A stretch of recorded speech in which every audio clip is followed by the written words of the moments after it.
ಎಲ್ರಿಗೂ ನಮಸ್ಕಾರ. ಮಳೆನೂರು ಬಂದು ಮಾತಾಡ್ತಾ ಇದ್ದೀನಿ. ವಿಷಯ ಏನಪ್ಪಾ ಅಂತಂದ್ರೆ, ನಮ್ಮ ಪ್ರೀತಿಯ ಗೆಳೆಯ ಸ್ನೇಹಿತ ಬಿಗ್ ಬಾಸ್ ಅಲ್ಲಿ ರೊಚ್ಚಿ ಗೆದ್ದು ಅಬ್ಬರಿಸಿ ಕರ್ನಾಟಕದ ಜನದ ಮನಸ್ಸನ್ನ ಗೆದ್ದಿರುವಂತ ಗಿಲ್ಲಿ ನಟಂಗೆ ಇನ್ನೊಂದು ವಾರ ಇದೆ ಫಿನಾಲೆ. ಸಿಕ್ಕಾಬಟ್ಟೆ ಜನ ವೋಟ್ ಮಾಡ್ತಾ ಇದ್ದಾರೆ. ಯಾರ್ಯಾರು ವೋಟ್ ಮಾಡಿಲ್ಲ ಅವರು ಕೂಡ ವೋಟ್ ಮಾಡಿ.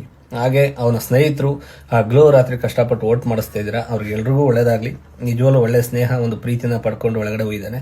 ಅದಕ್ಕೆ ಈ ಒಂದು ಸಪೋರ್ಟ್ ಯಾವತ್ತೂ ಇರುತ್ತೆ ಅವನಿಗೆ. ಹಾಗೆ ಫೇಕ್ ಐಡಿಯಿಂದ ಕೆಲವರೆಲ್ಲ ಸುಮ್ಮನೆ ಏನೇನೋ ಮಾಡ್ತಿದ್ದಾರೆ. ಇದರಲ್ಲಿ ಜಾತಿ ಭೇದ ಭಾವ, ಕಾರು ಬಂಗ್ಲೆ, ಇದರಲ್ಲಿ ಟ್ಯಾಲೆಂಟ್ ಒಂದಿದ್ರೆ ಸಾಕು. ನೀವೇನಿದ್ರು ಅದ್ರ ಮುಂದೆ ಝೀರೋ. ನೀವೇನೇ ಇಟ್ಕೊಂಡಿದ್ರು ಝೀರೋ. ಆ ಟ್ಯಾಲೆಂಟು ಭಗವಂತ ಎದ್ವತ್ತದ್ವ ಜಾಸ್ತಿ ಕೊಟ್ಬಿಟ್ಟವನು ಗಿಲ್ಲಿಗೆ. ಹಾಗಾಗಿ ಜಿ ಕನ್ನಡದಲ್ಲಿ ಫುಲ್ಲು ಹಬ್ಬ ಮಾಡಿ, ಈಗ ಕಲರ್ಸ್ ಕನ್ನಡದಲ್ಲೂ ಕೂಡ ರೊಚ್ಚಿಗೆ ಹಬ್ಬ ಮಾಡ್ತಿದ್ದಾನೆ. ಗಿಲ್ಲಿ ಗೆದ್ದು ಬಾ, ಏಕೆಂದರೆ ನಿನ್ನ ಮನಸ್ಥಿತಿ, ನಿನ್ನ ಪ್ರೀತಿ ಹೆಂಗೆ ನನಗೆ ಗೊತ್ತು. ಫಿನಾಲೆ ಇನ್ನೊಂದು ವಾರ ಇದೆ. ಯಾಕೆಂದರೆ ಹತ್ರದಿಂದ ನಾನು ಈವೆಂಟ್ಗಳಲ್ಲಿ ನಾನು ನೋಡಿದ್ದೀನಿ. ಹಂಗಾಗಿ ಕಪ್ಪೆತ್ಕೊಂಡು ಬಾ. ಒಳ್ಳೇದಾಗಲಿ, ಒಳ್ಳೇದಾಗಲಿ, ಒಳ್ಳೇದಾಗಲಿ. ನಮ್ಮ ಹಾಸನದಲ್ಲಿ ಪುರದಮ್ಮ ನಿಂಗೆ ಒಳ್ಳೇದು ಮಾಡಲಿ, ಮೆಳೆಯಮ್ಮ ಒಳ್ಳೇದು ಮಾಡಲಿ.